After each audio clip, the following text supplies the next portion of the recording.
And 7 News investigating the shooting. Aurora movie theater shooting suspect James Holmes back in court. His defense team suggesting he is mentally ill. 7 News reporter Marshall Zelinger in court this afternoon. And Marshall, today's hearing was supposed to be about possibly unsealing court records when the defense brought up mental illness.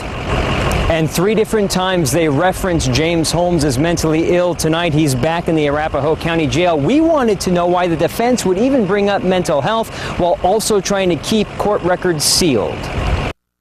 Making his 3rd court appearance, James Holmes still has orange-colored hair. During this hearing, where the judge was to consider unsealing court documents, his defense team reveals they believe Holmes has a mental illness. What did you think when they brought up mental illness 3 different times?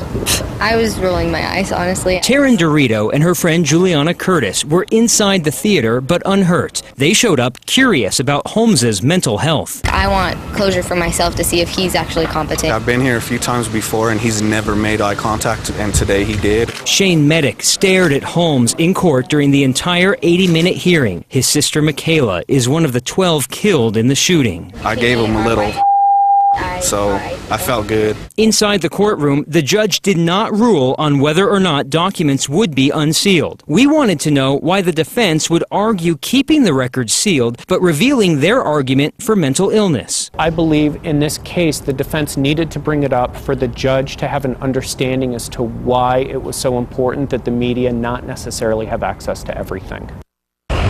We may learn more about that mental illness argument next week. Holmes will leave jail once again, go back to court 1 week from today. The judge will determine if the prosecution can view that package that he sent to the CU psychiatrist or if that is protected by doctor-patient confidentiality. Reporting live, Marshall Zelinger, 7 News. Thank you, Marshall. And we also learned in court just how much evidence they've gathered so far. According to the defense, it's already received 2,600 pages of officer reports from the crime scene. The prosecution told the judge they still have hundreds of people to interview.